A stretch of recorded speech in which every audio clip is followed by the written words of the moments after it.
Entertainment, I'm Rachel Smith.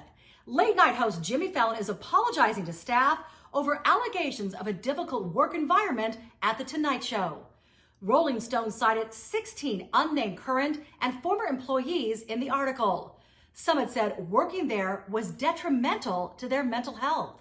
The magazine says Fallon apologized to staff members during a Zoom call one day after the article was published, saying that it was embarrassing and that he felt bad, adding that he wants the show to be fun and inclusive.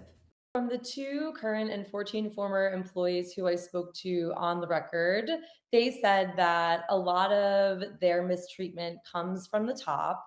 So the alleged behavior from Fallon trickles down to, their managers and so on and so forth. They spoke to me a lot about, these, what they called Jimmy's good days, what they call Jimmy's bad days, and his mood kind of dictating the vibe of the whole day, of the whole show, snapping at crew members, not having a lot of patience with people, and the erraticness of, that's what toxicity is, the good and the bad that comes with that.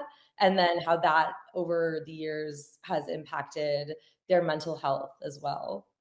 NBC says that any issues that were raised by employees have been investigated and that the appropriate action was taken at the time. Actor Danny Masterson will serve the next 30 years to life behind bars after being convicted of rape. The actor was arrested in 2020 and pled not guilty to raping 3 women at his home in 3 separate incidents between 2001 and 2003. The third count was declared a mistrial after the jury remained deadlocked. His lawyers say they plan to appeal the convictions. Masterson is best known for That 70s Show, which aired for 8 seasons. He also starred in The Ranch on Netflix, but was written off the show. Well, 4 women who inspired the term supermodel are getting some long overdue recognition in a big way. Naomi Campbell, Cindy Crawford, Linda Evangelista, and Christy Turlington star in the first trailer for Supermodels, the new docuseries. The first trailer features a mix of old and new footage of the models. The women talk about their experiences in the fashion world, with Evangelista saying she was told to lose weight and Campbell saying that she was bullied because of the color of her skin. The Supermodels is a 4-part series and will premiere on Apple TV Plus on September 20th. Well, the Grammy Museum is celebrating the 50th anniversary of hip-hop with a brand new exhibit in Los Angeles. It dives into the origins of hip-hop and its impact on pop culture and society today. There will be artifacts and interactive stations and a sonic playground for kids. The 5,000 square foot exhibit will open October 7th and is expected to run through September of next year. Lots of time to see it. Well, many of the most iconic artists and musicians from the 60s and 70s came from San Francisco. The city hosted so many movements in arts and culture, which is now being captured in a new MGM Plus series called San Francisco Sounds, A Place in Time. And our Tracy E. Gilchrist talked to the director about this magical time in the city by the bay. What are some of the indicative elements of the San Francisco sound that thread through these bands that are covered in the documentary? Obviously none of them really wanted to follow the rules. And so I feel like there's not one particular genre that they all fit into, but they all have this irreverence for doing things the exact same way. And so there was a lot of mixing. And I think that mixture and playing with that mixture is throughout the film. We highlight different bands and the classical music and the jazz and the various genres that they pull into their sound. Great. And Allison, how about for you? What is something that's indicative of San Francisco sound that's a throughway through all of it? Just the experimental nature of it, the willingness to push boundaries and not afraid to try anything. One of my favorite things is Big Brother and the Holding Company before Janice joins is just like this really free-form avant-garde sound that was very new at that time. Yeah. And you both worked on the documentary Laurel Canyon. So I wonder, would you talk a little bit about the differences in exploring the sounds of Laurel Canyon versus the San Francisco sounds, and also where those 2 movements in music overlap? Anush.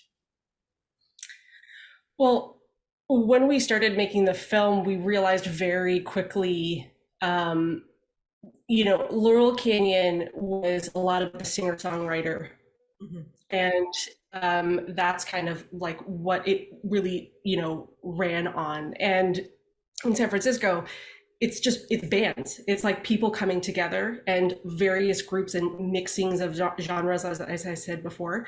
And I feel like the band mentality and the sort of communal life really sort of permeated the San Francisco vibe. And Allison, what did you find that working on this Well, that interestingly, I think there was a lot of there was a bit of rivalry because the Laurel Canyon scene, they were really trying to become hit songwriters, whereas the San Francisco crowd was initially, let's just make music that we want to make. And so there was a little bit of rivalry around Monterey. Mm. But there was also a lot of cross pollination. I mean, the Doors were going up to San Francisco a lot and performing in a lot of these, they're in a lot of those posters as well. And also when Crosby, Stills and Nash came up and really, had such a powerful impact on the Grateful Dead, where they realized, the harmonies they were doing with their voices were so beautiful. And they said, let's try that. And Allison, were there any moments or discoveries that you made in making this film that surprised you? Something that stands out to you that maybe you didn't know before? Oh, I didn't know about the Charlatans at all. I had never even heard of them. I had heard of Moby Grape, but I wasn't particularly tuned into them or knew much about their music. And for me, Moby Grape was a huge discovery to discover that music. I know Anoush has a band that she felt she discovered that was new. Certainly didn't know that when Santana split off, that Greg and Neil went off to form Journey. That was a connection I wasn't aware of. So there were fun things like that. But there were so many things that connected, like Sly recording Great Society's first album, producing that album. That was a great discovery for a story for us. I mean, you can't really talk about San Francisco sounds so much, and it's obviously included in the documentary, without the kind of cultural, social justice impact in some ways. And would you touch on that aspect of the documentary? Yeah, I mean, to a certain degree, it's sort of embedded in all of the stories. It's really about how these individuals wanted to live their lives, and it was really clear that San Francisco was a place that allowed people to live more authentically than they thought the rest of the country was allowing them to live. And that really was different for every single person. And so I think it's through those personal stories that we touch upon that stuff. Obviously, we're not making an essay film about each of these particular topics, but you can really feel how important it was for these folks to establish a new way of living. Very much rejecting the 50s. Right. It was a different time. Yeah. But then also as things kind of went south here in LA in 1969, I'm in LA right now, things changed. That feel good moment kind of moved on from hippie, free love, etc. And Allison, would you touch on weaving that piece of the story into the documentary? Yeah, I mean, in San Francisco, it was different. Laurel Canyon said the same thing happened in both places. Both places were impacted by a shift in drugs from pot and LSD to heroin and cocaine. That happened in both places.